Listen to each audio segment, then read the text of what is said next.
Good evening, ladies and gentlemen, and welcome to the Granada Forum. Tonight, we have a wonderful introduction from a man who recently just spoke at our forum, Mr. Jordan Maxwell, and he's going to be introducing Mr. Ted Gunderson. So without any further ado, let me introduce to you Mr. Jordan Maxwell.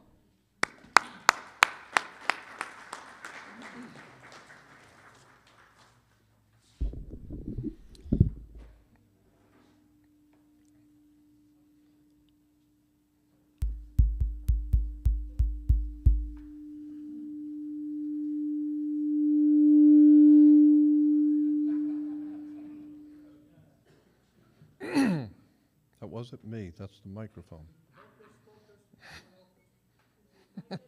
Bless you, bless you. My name is Jordan Maxwell, and I want to thank you for all being here with us tonight. I have the privilege of introducing a good friend of mine, Ted Gunderson, who was with the FBI, as many of you know, and is now retired from the FBI. But I don't know that the FBI has ever been, even from its inception, an honorable organization. I don't think there's ever been such a thing as an honorable organization ever to operate it under the U.S. government. But having said that, if we go back into the Old Testament of the Bible, we find that there were men like Daniel, for instance, only one of many. But Daniel was brought into the court of Nebuchadnezzar and turned out to be a very important man, even in government. God puts good men sometimes right in the middle of government. And so there are reasons for this, and I think that Ted Gunderson is a classic example of a modern-day Daniel, a good man put within an organization of the Caesar's government. There has been a lot of good people in government. It doesn't mean the government they work for is good. It just means that they happen by chance to be put there by the Spirit. And so it's been a pleasure to know Ted over the years and to see his work. And it's been rather controversial. But that's, of course, what the truth is, very controversial. And I want to thank Wendy for allowing me to introduce this friend of mine, Ted Gunderson. Where is he? There he is.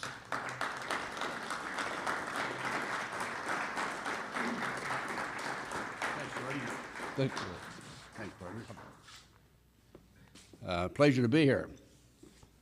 I want you to know that this is from the old FBI, not the new FBI. Huh? Full-blooded Italian, full-blooded Indian, whichever direction you want to go with it.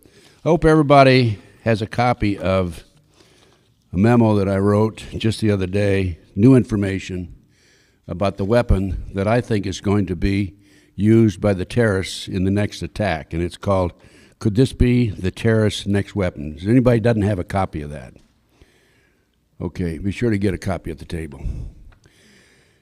And in addition to this, the reason I wanted you to have this, I want everybody to have it, I handed this out because people come by my table and some of them pick up the freebies, some of them don't. I have a letter to Ashcroft there and a letter to Ridge, some other material that you need to get copies of, obtain copies of, make copies yourself and distribute them. It pretty well lays out the whole situation, the scenario as it exists in our country today. The two Palestinian women walking down the sidewalk en route to a suicide mission, one says to the other, "Do you think this bomb I'm carrying makes me look heavy?" There's a lady right there. She appreciates that. I've been asked on occasion to tell a few war stories from my experiences in the FBI. 27 plus years. I make no apologies for the work that I did. I had a call just recently from a journalist from New Haven, Connecticut. He's doing a story on one of the cases that I was involved in, the Black Panthers, and he asked me a lot of pointed questions. I was very frank with him. As Jordan says, I am controversial. I have a lot of good things said about me, a lot of bad things said about me, but my approach on that is I must be doing something right if there's so many people that are on both sides. And so in this case, this fellow's doing a story about the downfall of the Black Panther Party back in the 1960s. I was very active in that, in the Bureau. And that's just one of the experiences I had. I had experiences in the FBI with skyjackings. I dealt with 2 terrorists, Philadelphia International Airport, July 12, 1972, who had taken over an airplane. Negotiated with them for 2.5 hours successfully. They released the 113 passengers, and we let them get on another jet and take off, and then they had to make an emergency landing in Texas.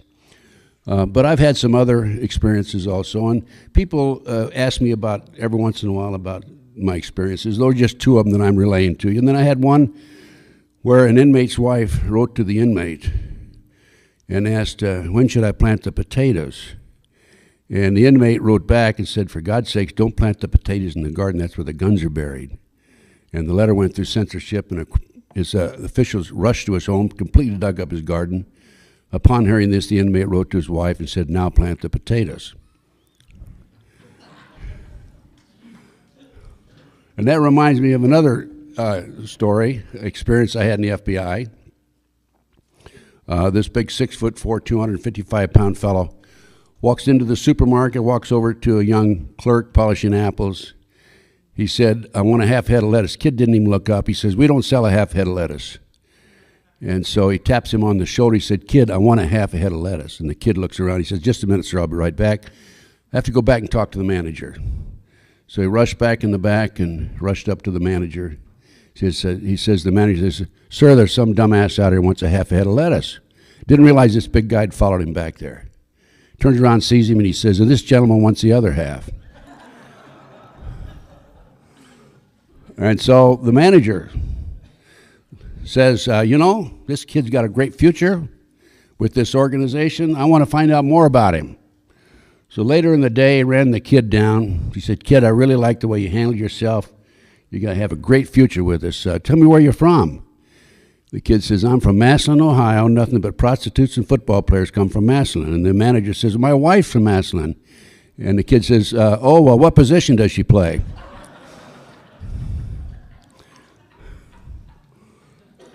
I had other experiences too, but I think that's enough for today, okay? I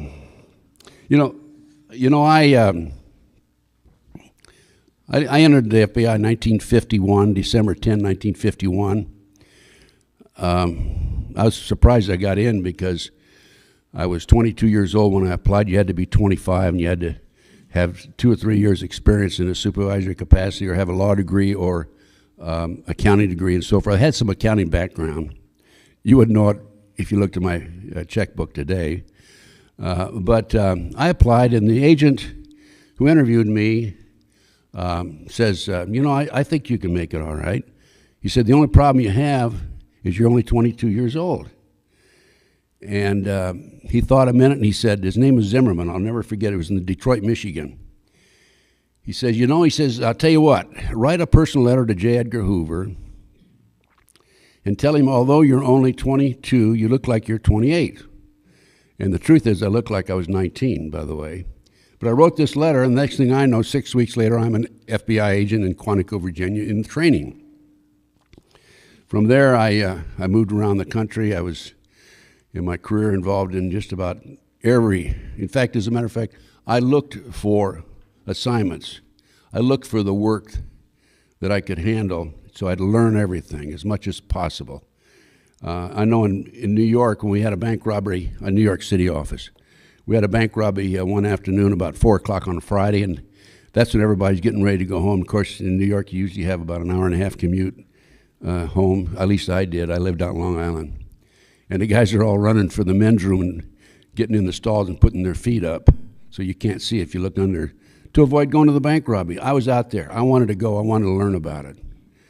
And that's the way I've been all my life. And thank goodness I am, and thank goodness I had that approach, because when I left the FBI in March of 1979, I rose up through the ranks. I was in charge of the Los Angeles Bureau. I had over 700 personnel under my command, $22 million budget. And then I went out, and up to that point, we had 164 categories which we investigated, And if something came in that fell in those 164 categories, we investigated. If it didn't, we put it in what we called a zero file. So in other words, everything was departmentalized, categorized. But when I got out of the FBI in 1979, I started doing my own research. And that's when the lights went on. And it went on particularly the first major investigation I had. And that was the Dr. Jeffrey R. MacDonald case. It's spelled MacDonald. Dr. MacDonald, former Green Beret captain, had been convicted in August of 1979. I'd been out like 6 months of the murder of his wife and 2 children at Fort Bragg, 2.5 and 5.5-year-old children. Wife was pregnant.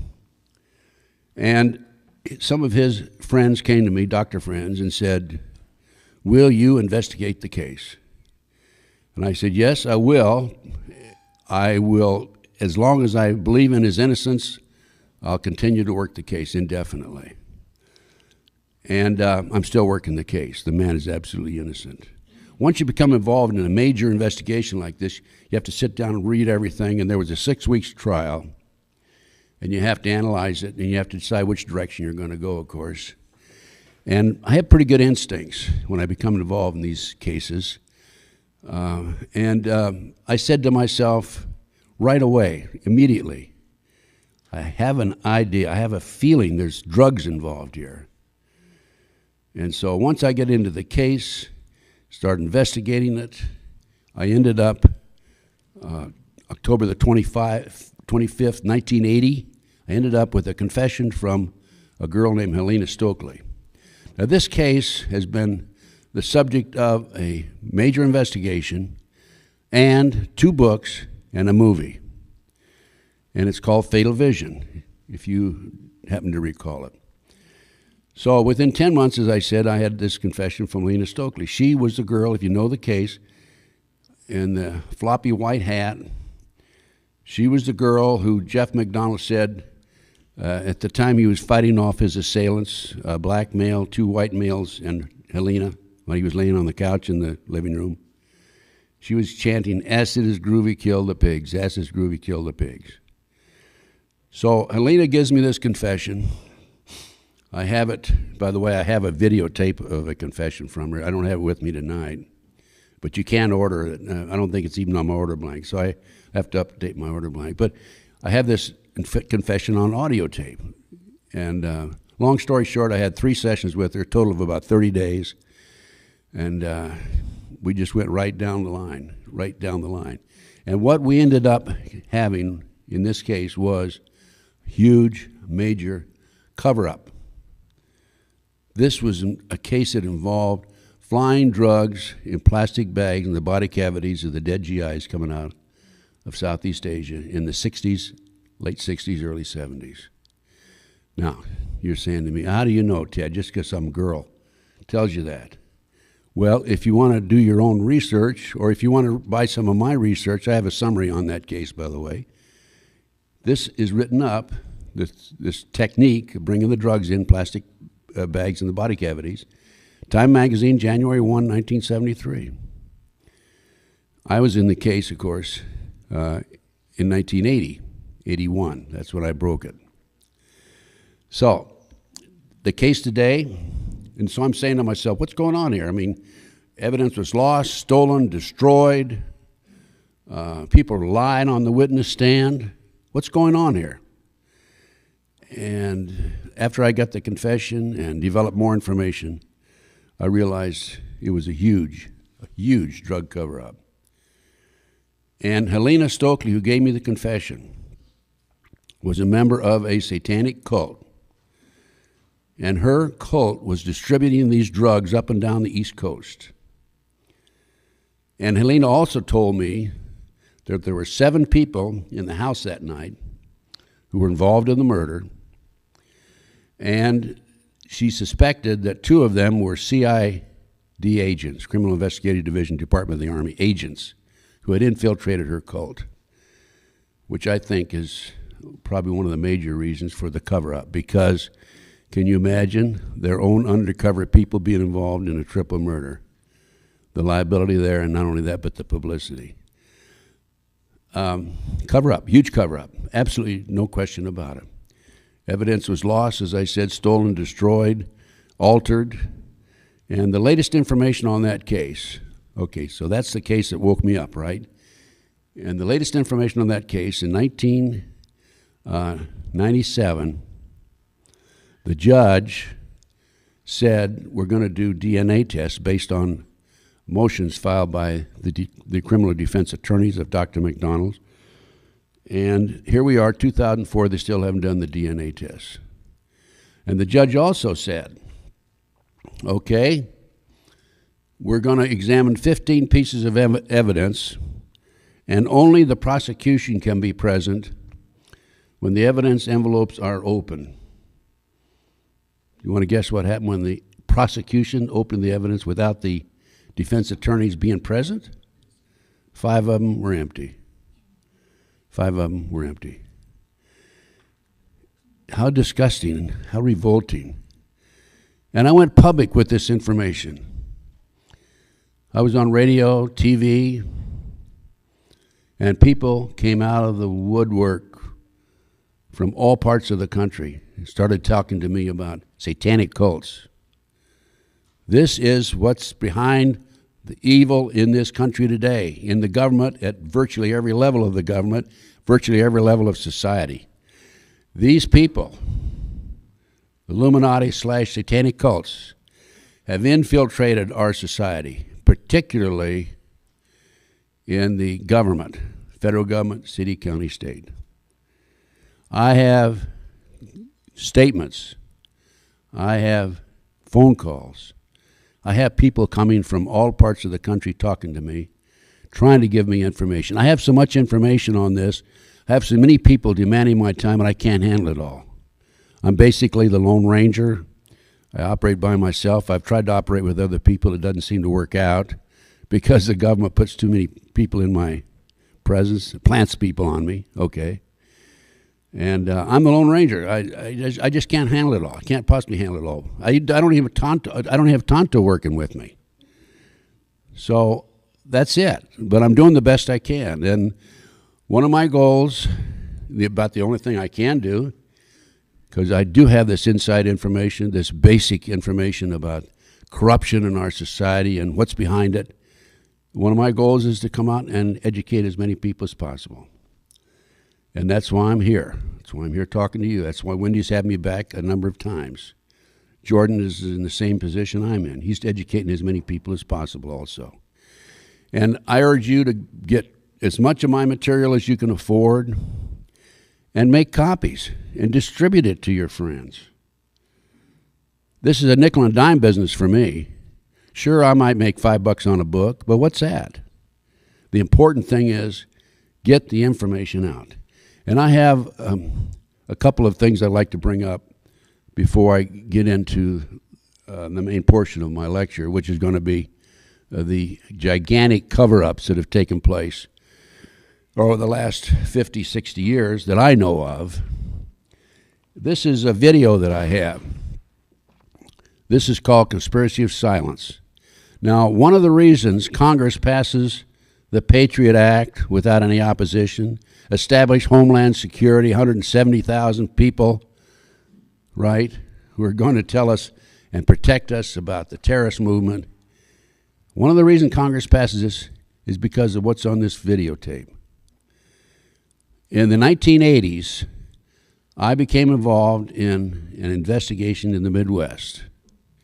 It's called the Franklin Cover-Up. John DeCamp, a prominent attorney there and good friend, who is a former state senator, called. He didn't call me. One of his friends called me, said, you got to come back here because the last investigator that was working with us, Gary Curadori, died in an airplane crash. By the way, that's one of their favorite ways of getting rid of you. Airplane crashes, automobile accidents, heart attacks, cancer, and so forth. But Gary, a former Nebraska state trooper, had done some outstanding work, and he had come up with some pictures in Chicago of some of our leading politicians having sex with children. Again, this is satanic cults now. And he was flying these pictures from Chicago to Lincoln, Nebraska, his home. It's where John DeCamp's from also. And short distance out of Chicago, his plane exploded, and he was killed along with his 11-year-old son. He had the smoking gun of this case, and this case involved flying children from the Midwest to Washington, D.C. for sex orgies with congressmen and senators. Now, this case involves children who are being taken out of foster homes, Boys Town in Omaha, Nebraska, orphanages, driving them from Omaha to Sioux City, Iowa, 184 miles away, placing them in private jets, and flying them to D.C. for this specific purpose. Also, while investigating this case, I learned about an organization called The Finders. The Finders is an international child trafficking, kidnapping organization in Washington, D.C. I have a report on it. I urge you folks to look at it, buy it, make copies of it, and get it out. In here, I have a U.S. Customs report by a customs agent that documents this information. A lot more details are involved, of course. But going back to this videotape, in the early 1990s, Yorkshire TV, the American media would not touch this, of course. Yorkshire TV in England sent a crew over here for 7 months to document this show, this case, and it was listed in TV Guide to be aired May the 3rd, 1994. When certain members of Congress found out about it, somebody anonymously bought up the rights and ordered all copies destroyed. This is a bootleg copy of the show. I have a package deal that I'm making available to you.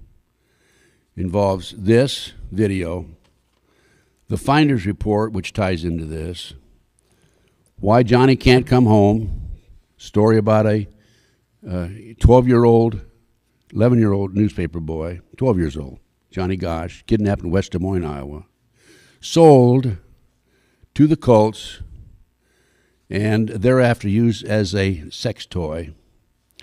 He later, by the way, escaped along with another young boy.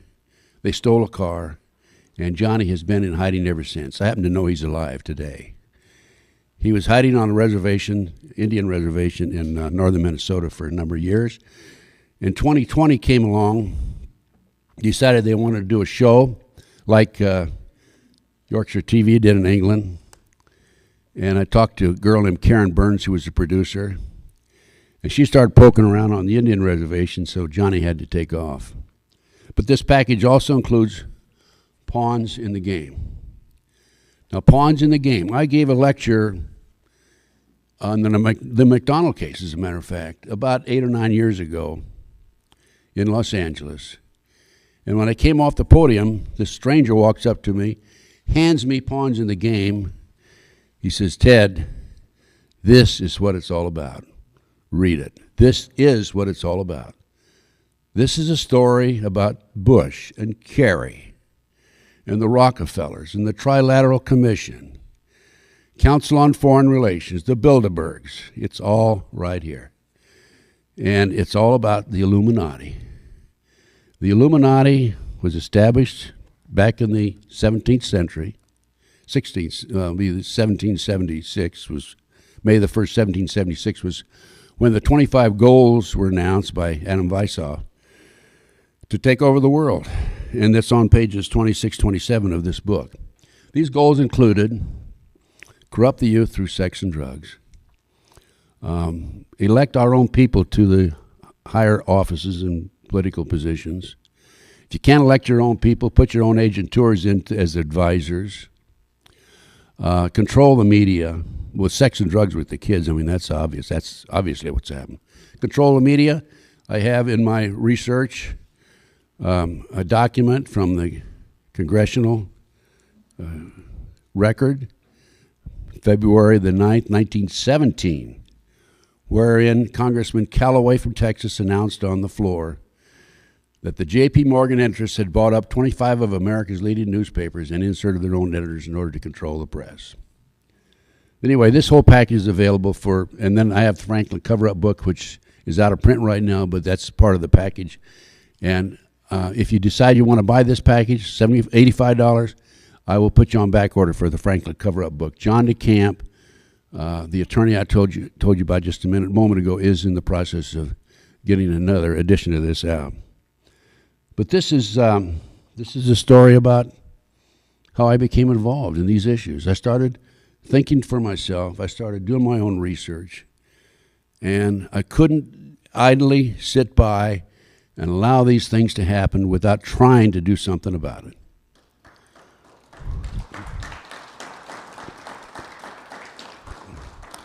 Now, that brings me up to, that was a pretty long introduction. I was going to talk about terrorism tonight, right? Okay, that brings me up to terrorism. And I've told you what's going on, and I've told you why it's going on, and I've told you how they're framing the congressmen, the senators, sex and drugs. These men are despicable, absolutely despicable in Washington, the ones that we sent back there. But when you look back, go back to December 7, 1941. I've talked to a naval intelligence officer, he's dead now, who on December the 4th was in Washington, D.C., and he was the one who received the notice that we had broken the Japanese code and the Japanese were going to attack Pearl Harbor. He sent that notice, he gave it notice to his superior officer, and he never heard anything more about it afterwards, until after World War II. Congress started investigating it. They handed him a subpoena.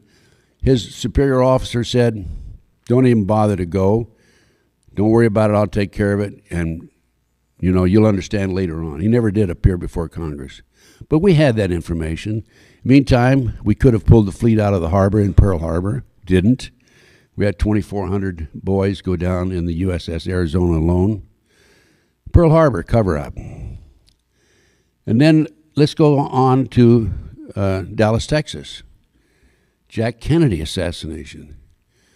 There is an outstanding documentary called The Men Who Killed Kennedy, produced by Nigel Turner out of England. Again, English to the rescue, right? And I think this is the best documentary that there is. It's a 6-hour. It airs about every 6 months. Lee Harvey Oswald was a puppet. He was a pawn. Pawns in the game, right? There were other people involved there. There's no question about it. It was a hit, in my opinion, based on my research, everything I've been able to develop, by a combination of the mob and the CIA. Sam Giancana, head of the La Cosa Nostra in Chicago, was to testify before Congress. 3 days before he was to testify, he was shot, killed, murdered. Never made it. That's the way they get rid of you. Okay? So, from there, no question, a cover-up. Arlen Specter was just reelected senator of Pennsylvania, by the way. That man is unbelievable. He's the one on the Warren Commission who had the magic bullet theory. The bullet went here, here, here, ricocheted off 3 bones, and then hit at a 90-degree angle, and that was it. We have a similar situation with the assassination of Bobby Kennedy. Okay? Anyway, Arlen Specter was just reelected. I have 2 sons that live in Pennsylvania. That's one of the first questions I asked. And he's back in Congress again. Bobby Kennedy.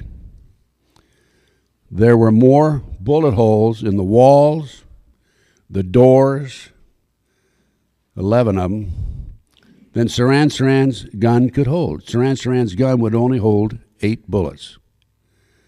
Now, Daryl Gates, chief of police, LAPD at the time, now retired. Daryl Gates has a book out. I happened to pick it up the other day in a used bookstore, $10. That's about what it's worth as far as I'm concerned.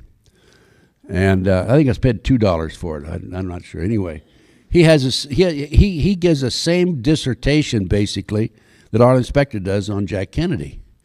Explains how this could happen, that could happen, and there were still only 8 bullets, but, so what? For your information, the LAPD is just another branch of the CIA, as far as I'm concerned. Okay? Wait till I tell you, I'll tell you a little story about these people. I have absolute proof that the night that Bobby Kennedy was murdered, because he was going to be the next president of the United States, there were 8 LAPD officers there, all of whom have ties or had ties to the CIA. Absolutely no question about it. Now, before I go on to some more cover-ups, let me give you a little bit about a recent experience I had with the LAPD. They're no better than a corrupt FBI as far as I'm concerned. I'm telling you, these people have infiltrated LAPD, FBI, these other police departments. Philadelphia Police, I talked to a friend back there.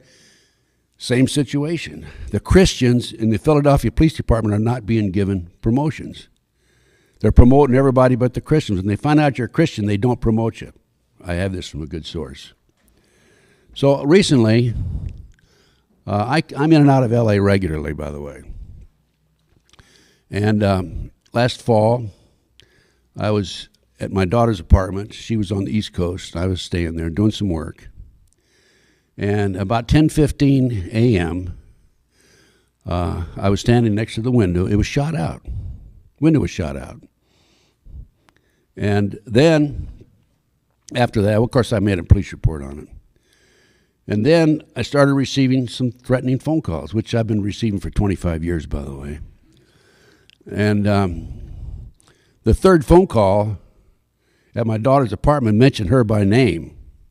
There's satanic chanting, then her name, and then more satanic chanting. And I said, they can mess with me, but they're not going to mess with my daughter.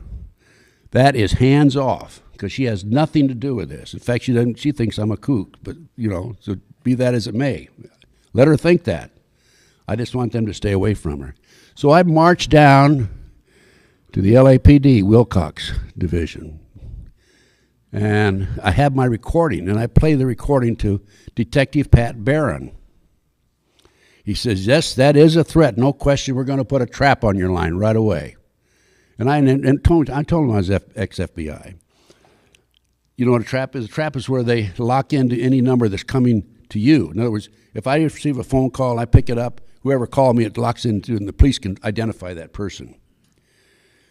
So I said, great. Now, I go home to my daughter's apartment, receive a call from a police officer who's in charge of this division. And he says, just want to confirm we're going to put a trap on your line. And I'm thinking to myself, this wasn't too smart because my telephone line is probably being tapped. But anyways, so be it. They put the trap on the line.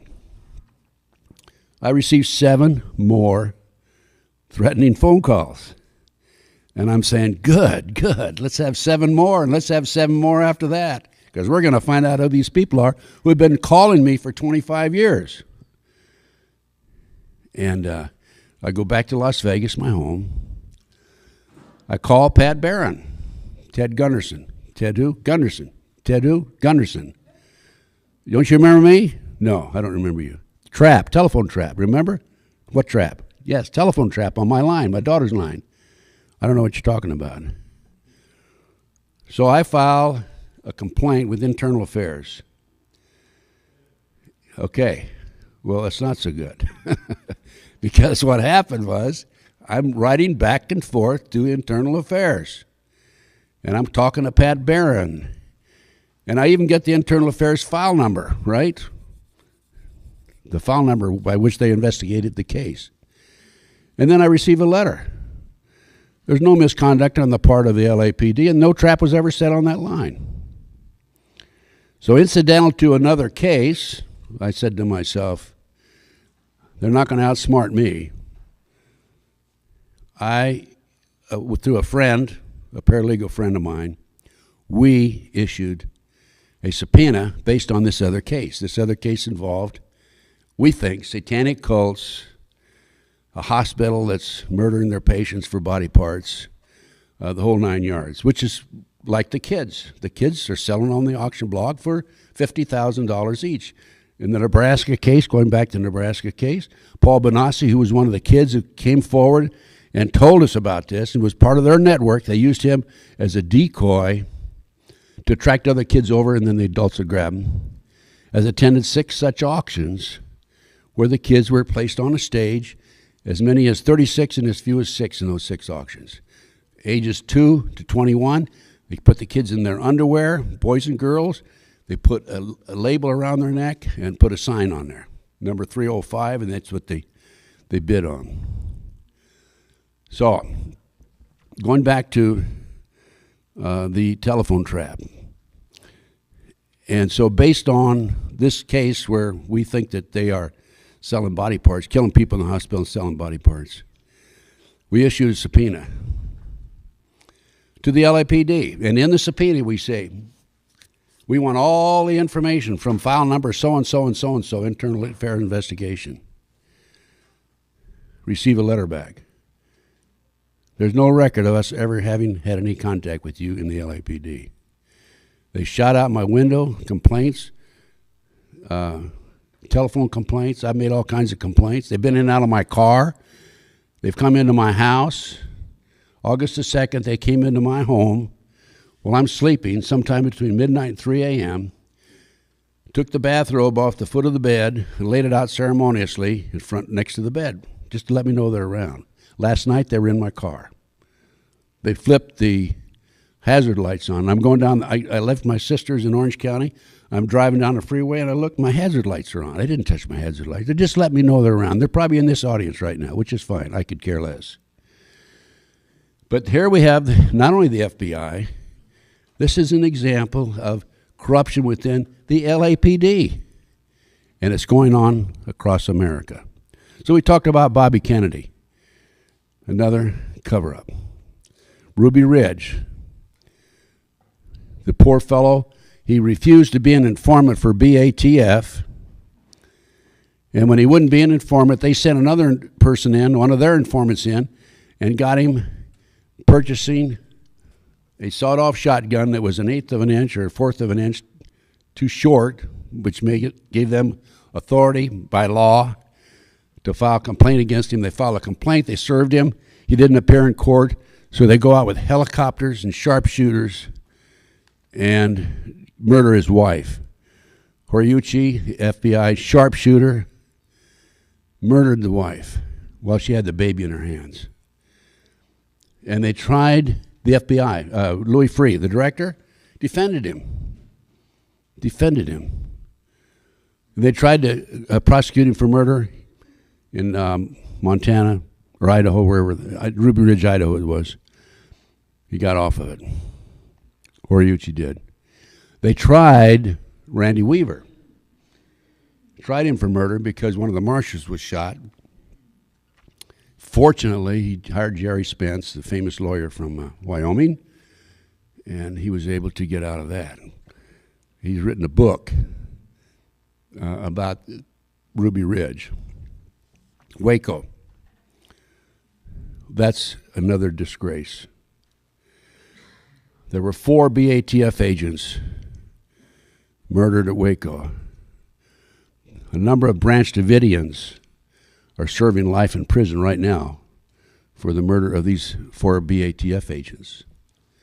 I was recently asked by the American Free Press, by the way, if you don't take American Free Press, I encourage you to subscribe to it, to analyze that case. One of the things that I do is I'm able to, because of my experience and training, come in and reconstruct the crime scene. And the first thing you do in a crime scene is, if a gun is used, or a bow and arrow, I don't care what it is you have to determine the trajectory of the weapon. I had a case in Temecula, a Digman case. This involves naval intelligence. I'll tell you very briefly about that, and then I'm going to come back to Waco. And in this case, he was a captain, Marine Corps captain. He was chairman of a military committee at the Marine base in San Diego, looking into the trafficking of drugs in the U.S. Marines. He knew too much. He was murdered in his own home. And naval intelligence said suicide. Now, Captain Digman was left-handed. A left-handed person is going to commit suicide. You didn't think they would shoot from here to here. Entry, exit, no. It was, the bullet was entered here and exited here. He was laying back across the bed. There was blood transfer on the sheets. Blood transfer means that somebody moved the sheets or somebody moved the body or something, so the blood did not take a natural flow. And laying across the bed like this, entry here, exit here, the bullet should have gone through the wall up here, right? The bullet was back here, behind him. So what I did is I took a string and ran it from the ceiling down, and had he been sitting on the bed, which is what they claim happened, the trajectory of the bullet was 10 inches above his head. And I'm down there reconstructing it with naval intelligence officers. They'd already reconstructed it, of course, and come up with their conclusion. And they wanted to argue with me about, no, he shot himself, et cetera, et cetera, et cetera. Cover up naval intelligence, drugs, San Diego, Marine Corps. Okay, so let's go back to Waco now.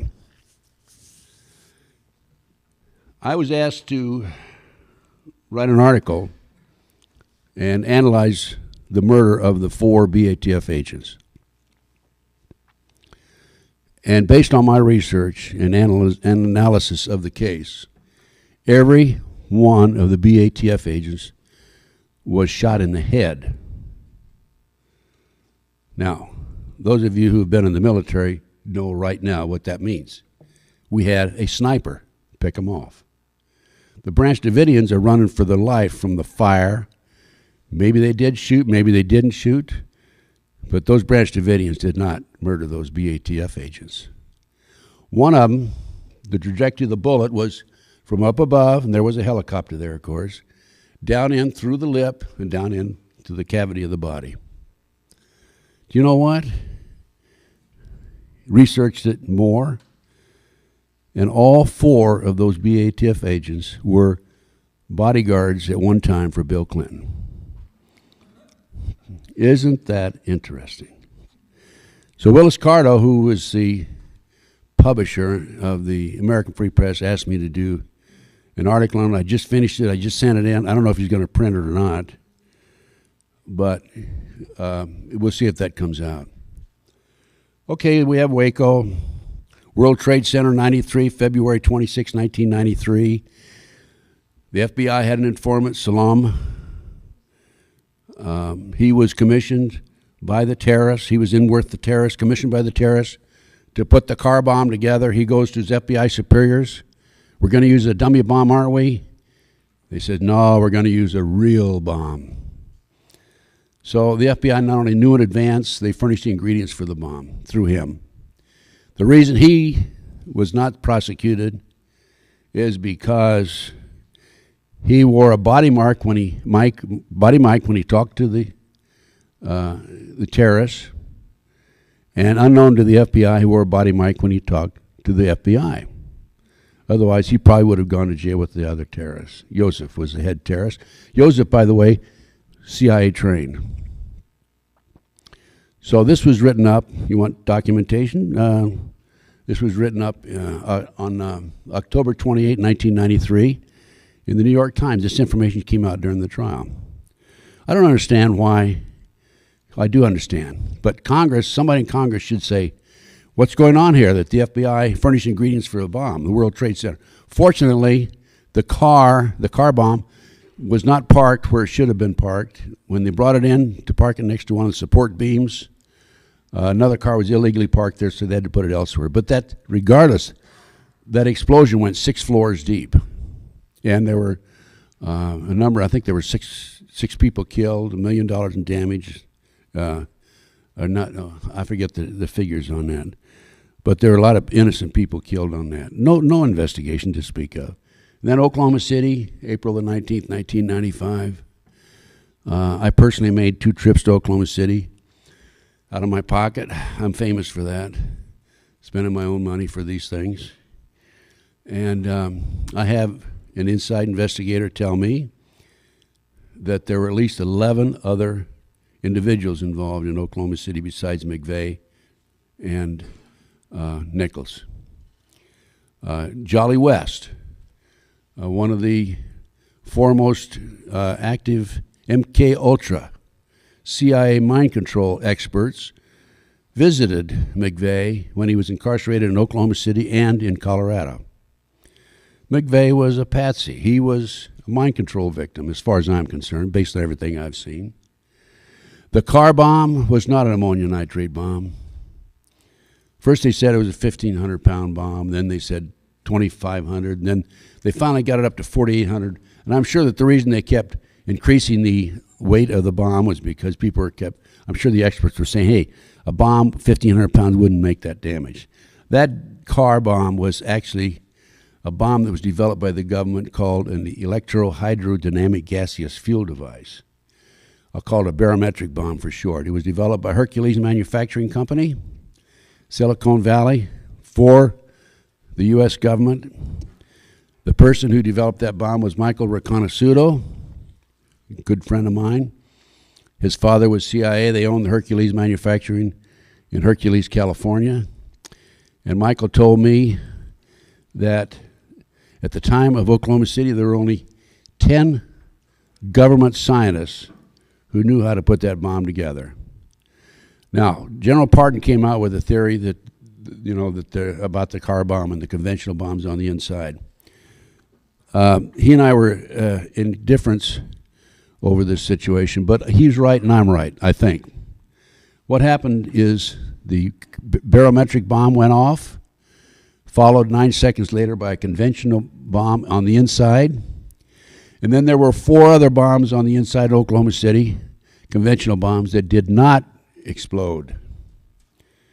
There was a defect somehow there. And the reason we know that is because the editor of Fireman's Magazine, September 1995, wrote an article based on information furnished to him by the Oklahoma City Fire Department. And in that article, and I have that article, by the way, in a 220-some page report, I wrote my own report on that. It states that the Oklahoma City Fire Department took 4 unexploded devices out of the Murrah building in Oklahoma City that day. I have a 6-hour video that has all the news broadcasts that afternoon from Oklahoma City. You only heard it for one afternoon. You didn't hear it afterwards.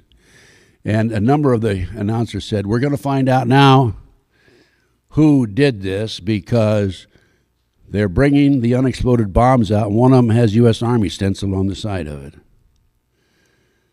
This is all on the news, Now, on the barometric bomb, I researched through one of my colleagues the contract number for that bomb. Got it out of a science magazine. Wrote to the Picatinny Arsenal, New Jersey, where contracts are sent in connection with government work by private enterprise. And I gave them the contract number. I said, I want a copy of the contract. They wrote back and said, there's no such number here. There's no such contract here. And I then wrote to Dyna Nobel in Salt Lake City, because I know that they were the ones that actually assembled that bomb, according to my informants. And I never even received a response back from them. It's interesting to note that a so-called expert from Dyna Nobel in Salt Lake City testified at the grand jury that this car bomb was a conventional bomb, ammonia nitrate fertilizer bomb. So we have Oklahoma City cover-up. Going back, we have Pearl Harbor, Jack Kennedy, Bobby Kennedy, Waco, Ruby Ridge, Waco, World Trade Center 93, Oklahoma City. And now that brings us to the World Trade Center. There has been so much publicity on the World Trade Center, it's unbelievable. But let me go back again to Mike Riconosciuto. Michael it was a government agent for some 20 years, worked for the agency, CIA, and Michael put a trap door in the Promise software. The Promise software was a computer operation developed by Nancy and Bill Hamilton out of Washington, D.C. What this computer did, it tied in all of law enforcement, all the courts, local, city, federal, and so forth, all the intelligence information in one location. And the Department of Justice leased it from the Hamiltons for 2 years. At the end of 2 years, they refused to pay the $10 million that they owed to the Hamiltons. And the Hamiltons sued in bankruptcy court. They won, but the court said, hey, you're in the wrong court, you got to go to another court. Anyway, Michael, when he was with the agency, put a trap door in the Promise software. And then after the Department of Justice refused to pay the Hamiltons, they handed it to a fellow named Earl Bryant, past owner of United Press International. Bryant took that computer, Promise software, and sold it around the world, sold it to Canadians, French, English, the Israelis. Unknown to all these foreign countries, this trap door was there. So when they were developing their intelligence information, we were stealing it or retrieving it from them. Very clever, huh? The Brooks Committee knew about this. They called on Michael to testify. And Michael received a phone call from a fellow named Peter Vietnix, according to him, Department of Justice. If you testify, you'll be sorry. And he testified anyway, and shortly thereafter, he was arrested for drugs, tried, convicted, and sentenced to 30 years, first offense. Now, I tell you this because before Michael became involved in this drug arrest, I had a call from a former top-level Reagan administrator, asked if I could help the Afghan rebels in their fight against the Soviets in Afghanistan in the 1980s. I called Michael. I said, Michael, what do you think? He said, well, let's meet with him. So we met right down the road at the Hilton Hotel at Sepulveda and Ventura Boulevard, when it was the Hilton Hotel. And there were two people, one from the State Department / CIA, obviously, and another individual was there. He was a tall, lanky fellow, clean-shaven. And I find out years later, that it was Osama bin Laden. And the way I found out, it came out on the internet. I didn't know who he was. He was traveling under the name of Tim Osman with a Turkish passport. Michael went on. I just introduced him and went about my way. But Michael went on and traveled all over the world and put this deal together and was responsible for the surface-to-air missiles that defeated the Soviets. And I walked from it. But my point is, Michael, in dealing with the Arabs, developed contacts on the inside. Michael, in spite of the fact that he's in prison, was able to develop additional information because he has relatives also in the Middle East. And for a year, now Michael was tried and convicted in the early 90s. For a year prior to 911, I tried to get in to see Michael. I'm his, quote, investigator of record. And investigator of records and attorneys representing individuals who are incarcerated have the privilege of going in and talking to them, in reasonable hours. You don't have to go with the visitation hours. So I tried to get in to see Michael. They wouldn't let me in. I'm even in Philadelphia. Michael's in prison in northern Pennsylvania. And I couldn't get in. They refused. The Bureau of Prisons refused. Department of Justice refused. I finally got in to see Michael in January 2003. And Michael told me that he had developed information in January, February 2001, 6 months prior to 911, concerning the forthcoming attacks in the United States. His attorney, he tried to get the FBI to come interview him. They wouldn't. His attorney in Chicago wrote Colin Powell and said, I have a client who has information about forthcoming terrorist attacks. And as a result of that, we think as a result of that, they sent an FBI agent, Keith Kutry, in to interview Michael on March the 20th, 2001, 6 months prior to 911. At that time, Michael gave Agent Kutry information about terrorist attacks. Now, I have a report. This report's available to you folks, by the way, in the back there. I have a 50-page report sells for $10 and a 100-page report that sells for $20. At that time, Michael told Agent Kutry, and I'll read from the report, and gave him the identity of the person in the United States who was coordinating forthcoming attacks, who lived in Paterson, New Jersey, gave him information about Soviet-made shoulder-fired missiles in the United States. It's on page 2 of the report, by the way. Was coordinating forthcoming skyjackings, was coordinating bombings and espionage, knew the identity of sleepers in the United States and overseas. He also furnished Agent Kutry information on a false identification ring out of Montreal, Canada, and New Jersey, and said he would furnish the exact false IDs of 30 terrorists who had been chosen for action inside the United States. 30 terrorists, not 20. 6 airplanes, not 4, by the way. Michael gave him this information March the 20th. He further told Agent Kutry that the 37 Soviet-made missiles were being handled through Thabit Aviation, Quebec City, Canada, which also brokered old but serviceable aircraft to be used in drug running and future terrorist attacks in the so-called 40-minute war scenario by using aircraft as flying missiles. Reconnaissance also furnished S.A. Kutry information about terrorists who were taking flight training, and he also furnished S.A. Kutry with the identity of one of his informants who agreed to cooperate with the FBI.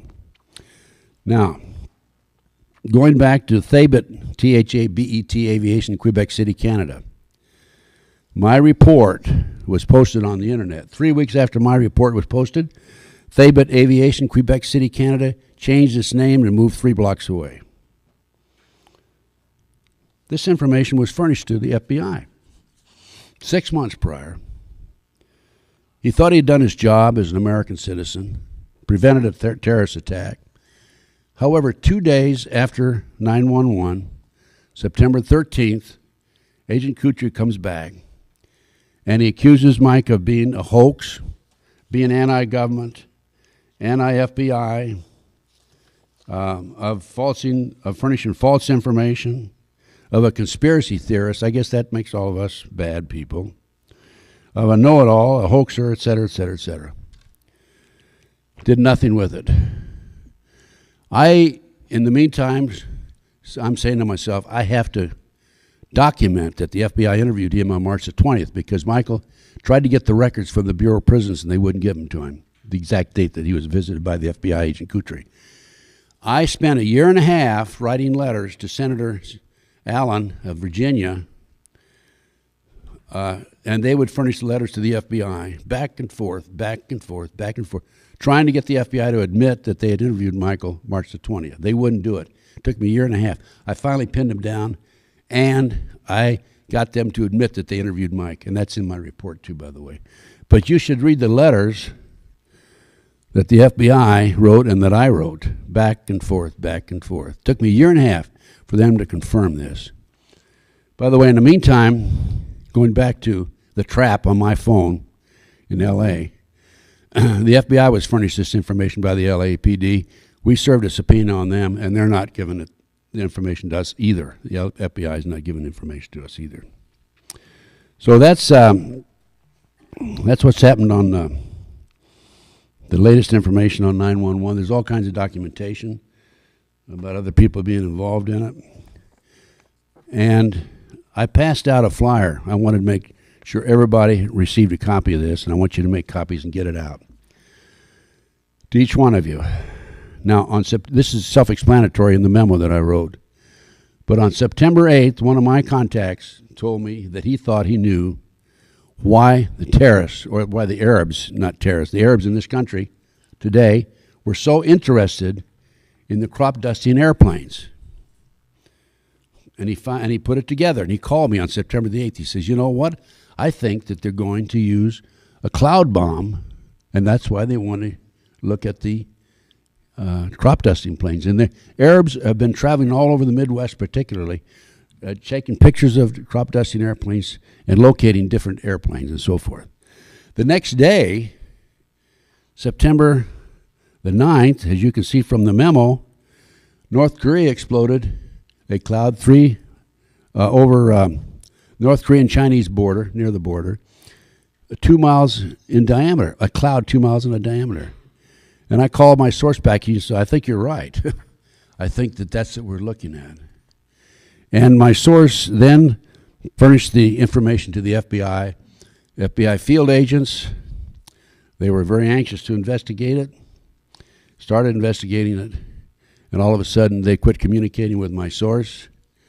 And the last I heard, the Homeland Security people had written to the FBI in the field and basically told them to back off. Do we have another cover-up? I'm afraid so. Is this the weapon that they're going to use against us? I'm afraid so. My approach on this is, if we go public with it now, maybe we can prevent it from happening.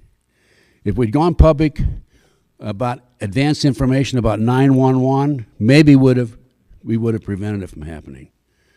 So that's what I did. And I sent this information to the American Free Press, and just last Friday they did an article on it. So it's out in the public. It's unfortunate that I don't think that the mainstream media is going to do anything about it, but at least you have a copy of it and get the word out to as many people as possible.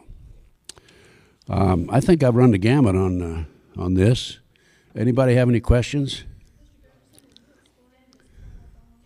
Yeah, the cloud bomb is, this is in the memo, by the way.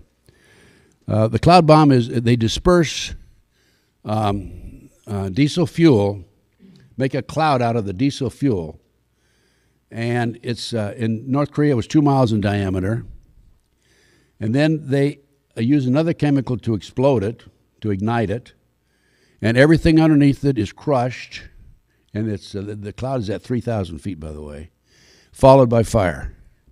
Now, if they did this across the country on, say, even a dozen different locations, you can imagine the devastation. But can you imagine doing it over the San Diego freeway during rush hour, or the 110, or downtown LA?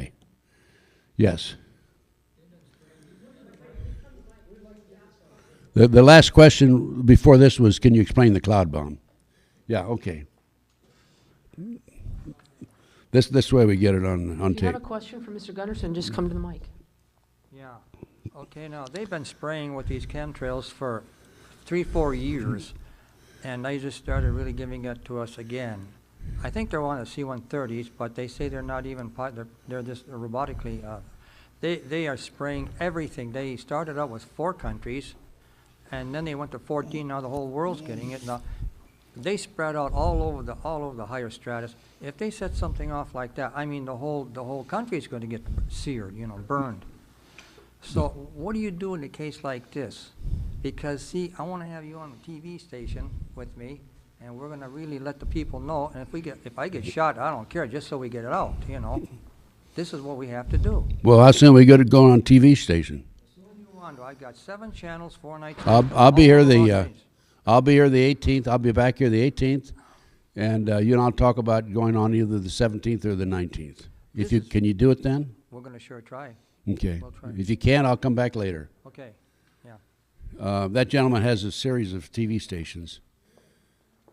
Yeah. So, where are you heard? I'm on Time Warner, Philadelphia, and Comcast. I'm on 7 channels, 4 nights a week, all of Los Angeles and all over the valley. Okay. What channel are you on? I'm on channel 98. You want to come up here to the mic and announce that? Let's get that on. It's called the DeLoss Show. I'm on 98. Spell it. DELOS, the DeLoss Show. That's my name. Okay, it's on 98, channel 98, 77, 37. Oh, they're all different times in the evenings. Prime time, 8 o'clock till 9:30. Okay, there is channel 98, 77, 37, 3, 23, 25, and 34. Very good. Time Warner, it covers the whole Southern California. Good.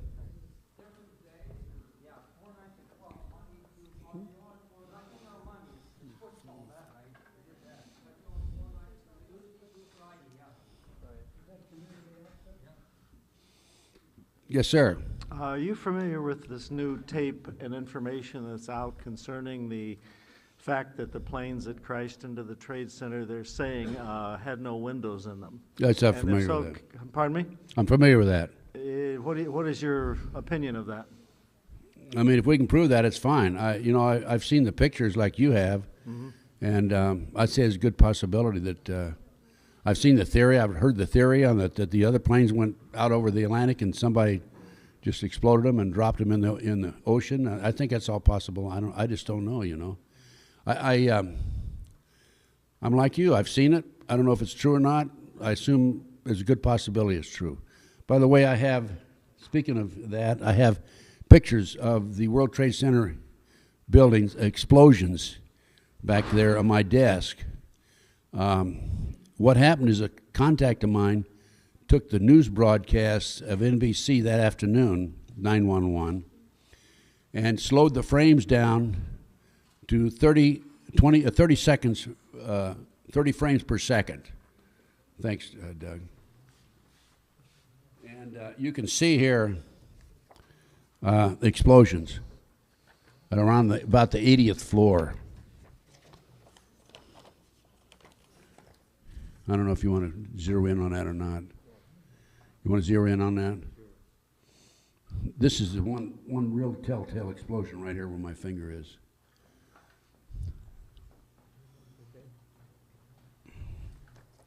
And there's a set of 4 pictures with 4. Well, there's 4 on 3 pages. That's 12, 30, 14 pictures altogether. And these are slowed down, not 30 frames per second, so that's where you can see the explosion, yeah. Hey, there's a lot of questions about 911, just as there's questions about Kennedy. And to be honest with you, I think we're going to have a major cover-up. TW-800. I mean, there were 100 people on the shore that night who saw a missile hit TW-800. And yet Kallstrom, the FBI coordinator and expert and former assistant director of the New York office, says it was by defective wiring. Every pilot I've talked to says that's not possible. Right. Another cover-up. They're masters at it. Any other questions? Yes, sir.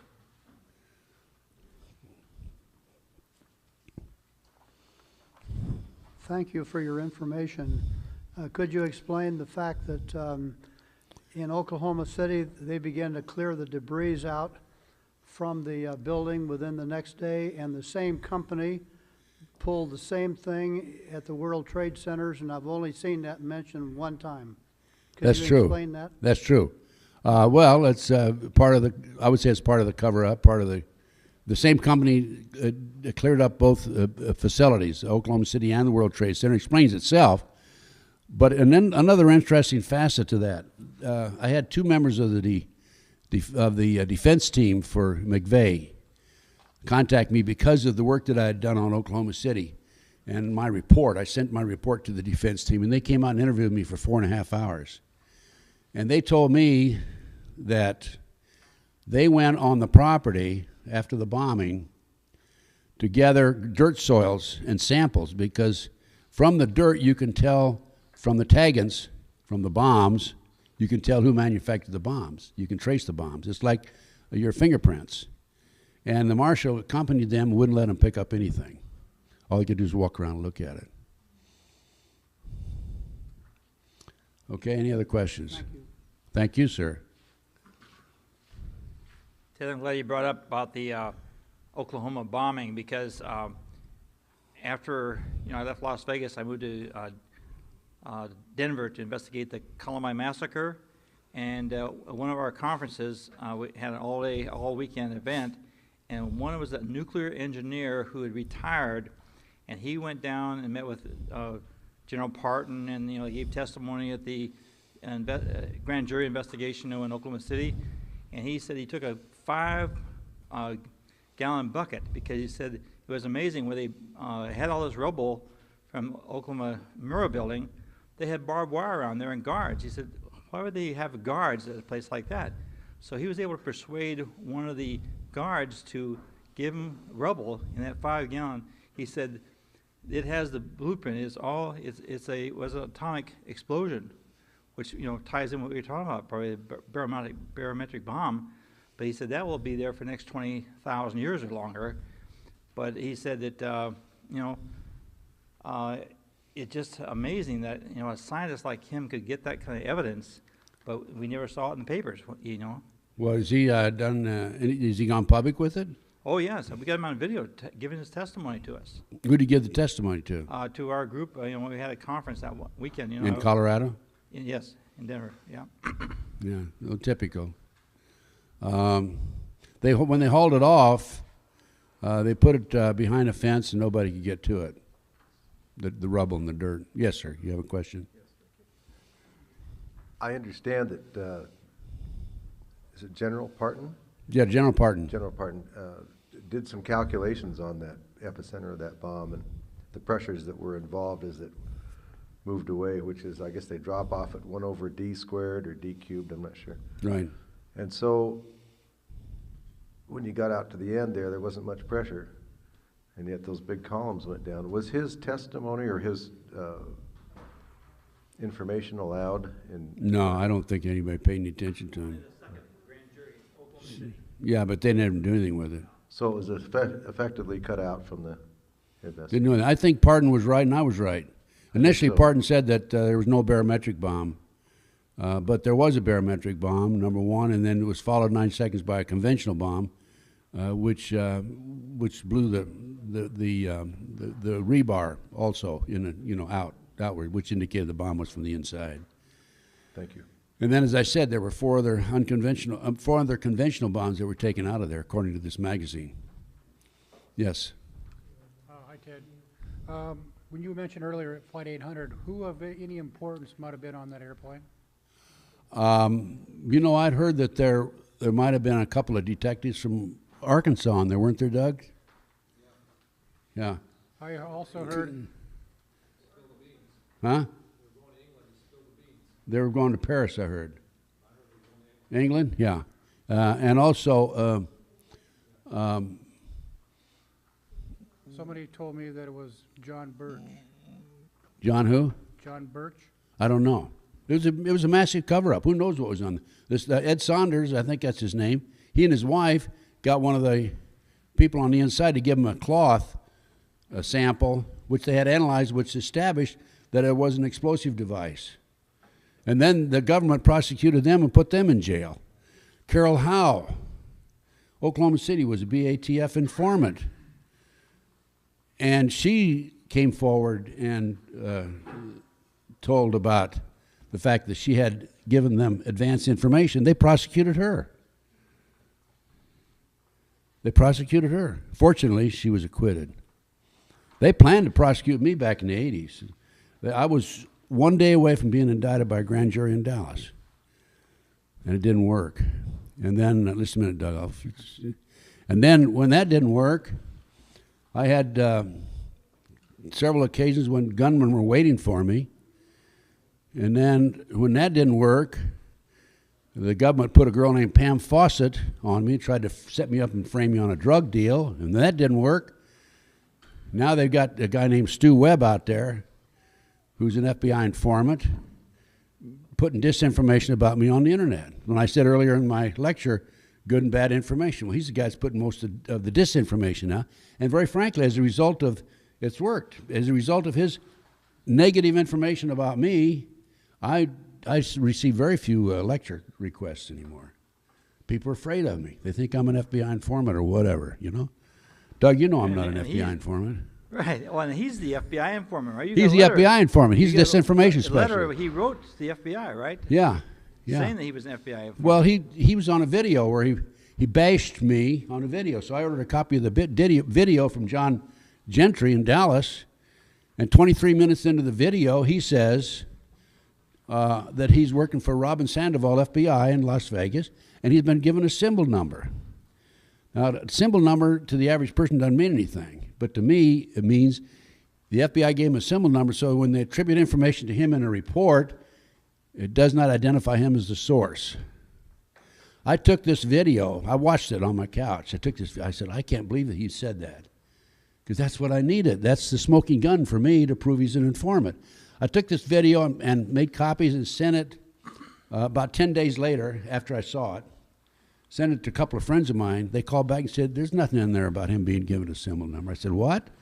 So I got the video down, and I ran it again, and it's not there. It was gone, which means somebody came into my apartment and put another videotape in there and took the other one. My apartment's like Grand Central Station. I mean, and I've had so many people planted on me, I feel like I'm the Garden of Eden. I'm serious. I mean, they were in my car last night. Put the blinker lights on when I got on the freeway this morning. Here's my flashlights going on. I wish these guys would quit playing with me, but I just, I don't pay attention to them. They monitor me through my TV screen. And that's how they knew that I had identified Stu Webb as an informant, because they were there watching me when I was watching the video. This is a tech, and I've confirmed this, by the way, that they have the capability of doing this. And you're telling me that they couldn't keep track of 20 or 30 terrorists, and they're keeping track of me? They got me covered like a blanket, right? That 20 or 30 terrorists, they're going to steal airplanes? I don't believe that. That's not possible. They knew in advance. And as far as I'm concerned, they're part of the people in our government are a part of it. And the whole answer is pawns in the game. Illuminati take over the world. One world order, new world government. Okay, question. And of course, the Christians 2 days ago, the goose stepped to the ballot box and Heil Hitler to Bush, right? Well, I'm getting sick and tired of hearing the radio and TV commentators say that the evangelical Christians elected George Bush, who was a Christian, a born-again Christian. Skull and bones Satanist is what he is. I heard him on. I saw him on TV. What's the most? Who's been the most influenced in your whole life? The one person most influenced in your whole life? He said, Jesus Christ. That hypocritical, lying, sneaking rat. Pedophile. He's a pedophile. He was the kids in Nebraska, identified him as having sex with children. He and his father and Ronnie Reagan. I'm sorry to burst your balloon on Ronnie Reagan. These people are dirtbags. They're Satanists. They're trash. And it's the war against, it's a spiritual war. Good versus bad. Good versus bad. That's all there is to it. It can not be defined any other way. I hope I didn't scare you folks from asking any more questions.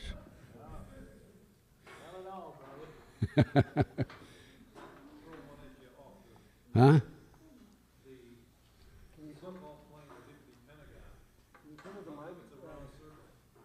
Yeah, the question is, the so-called plane hits Pentagon, how come it's a round circle? I don't know. There's a lot of questions unanswered. Any other questions? Okay, I guess that's it, folks. You can go home now. And thank you very much. Be sure to pick up my, one more question. Okay, don't go yet. I wanted to know what you felt about the book, the Transformation of America by Right. Kathy O'Brien and Mark Phillips. Yes. I have it documented from other sources. So I it's well documented from other sources. Okay, thank you. Yeah. That's it. There's more than the presidential models.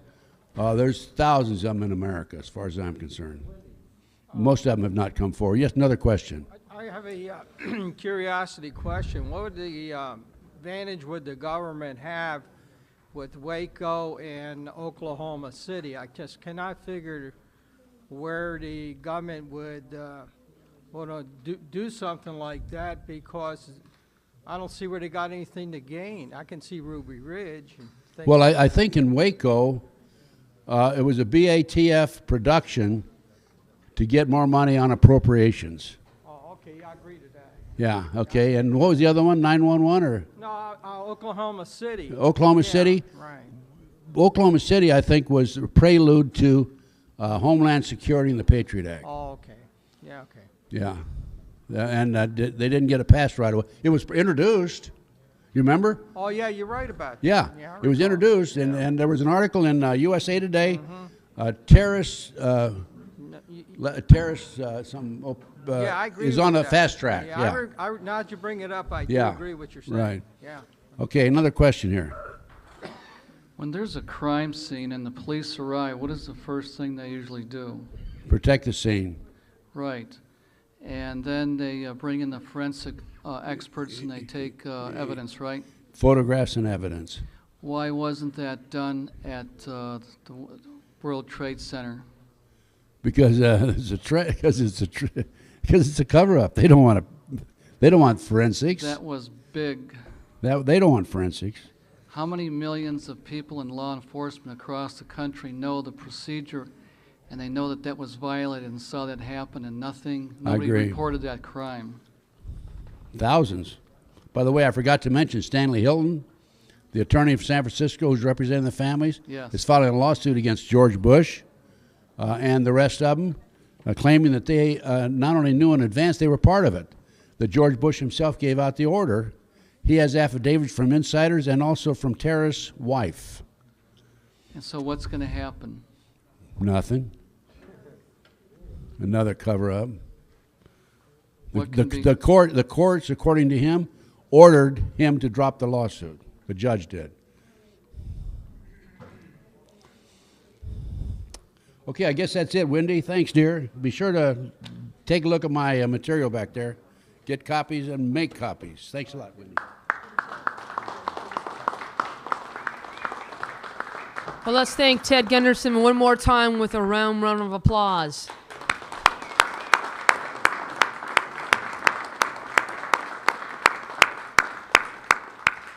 Thank you so much for attending the Granada Forum. Check out Ted's stuff in the back. Excellent, his books, tapes, videos, and documentation on all kinds of stuff. We hope you enjoyed this wonderful presentation at the Granada Forum, and God bless.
Good evening, ladies and gentlemen, and welcome to the Granada Forum. Tonight, we have a wonderful introduction from a man who recently just spoke at our forum, Mr. Jordan Maxwell, and he's going to be introducing Mr. Ted Gunderson. So without any further ado, let me introduce to you Mr. Jordan Maxwell.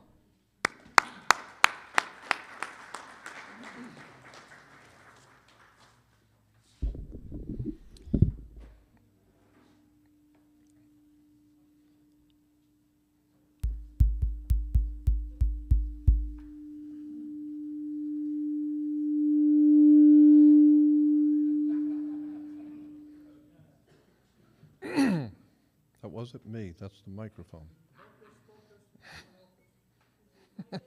Bless you, bless you.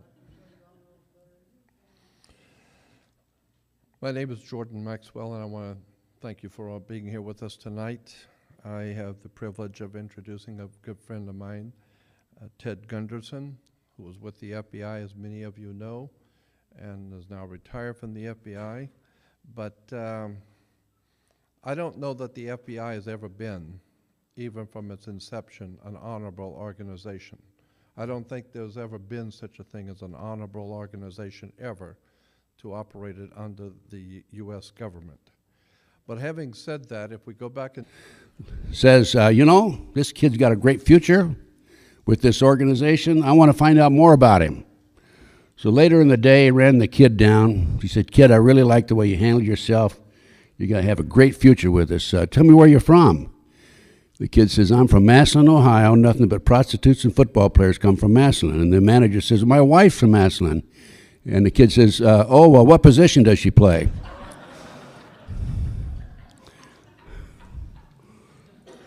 I had other experiences too, but I think that's enough for today, okay?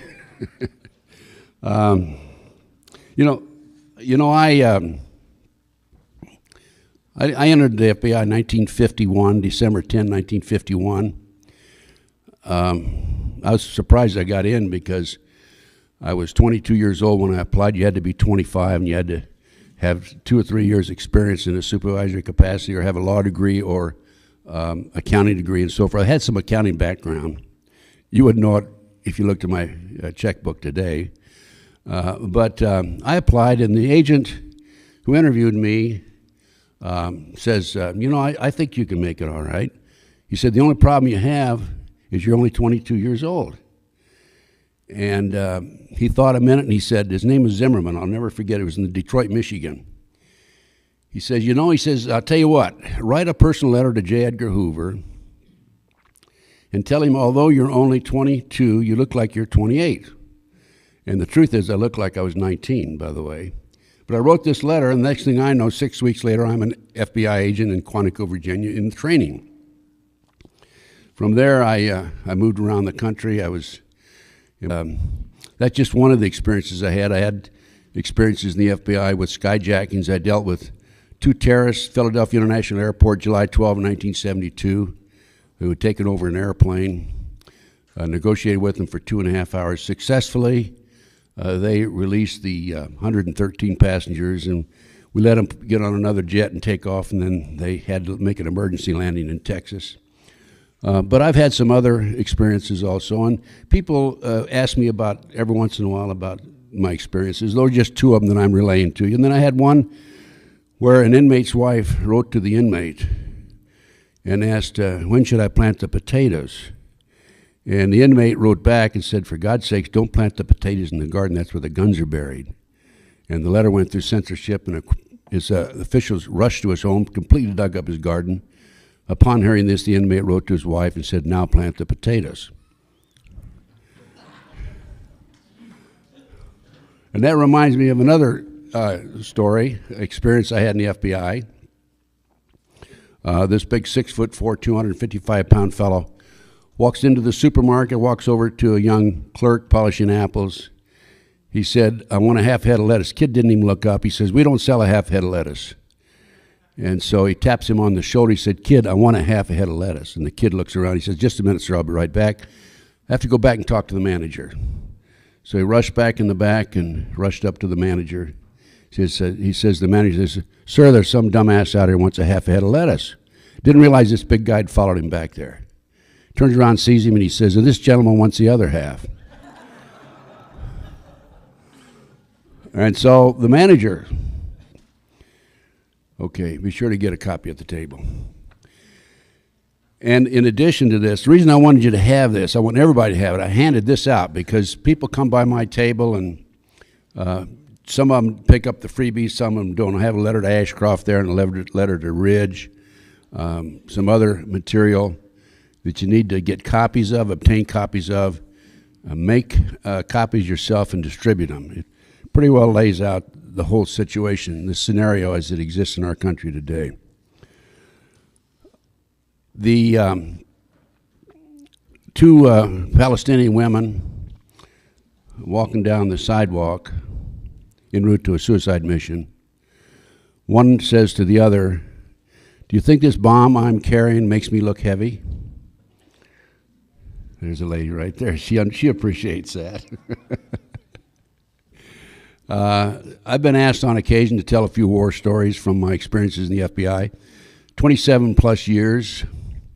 I make no apologies for the work that I did. I had a call just recently from a journalist in the from New Haven, Connecticut.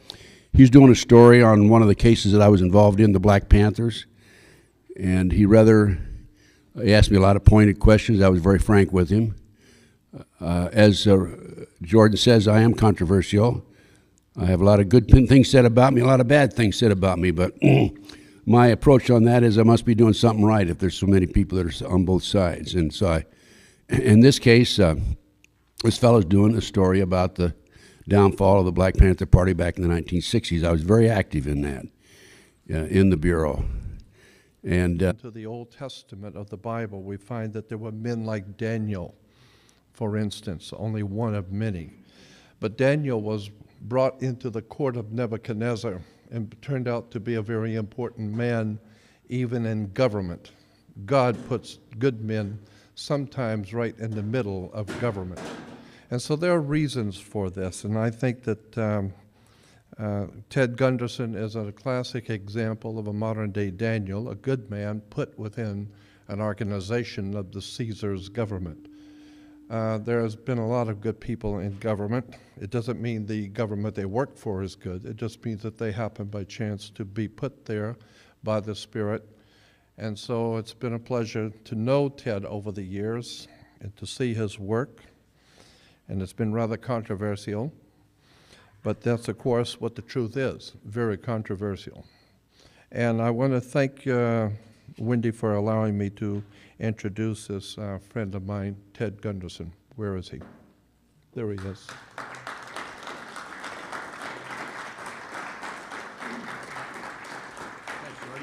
Thank you. Thanks, partner. Pleasure to be here. I want you to know that this is from the old FBI, not the new FBI.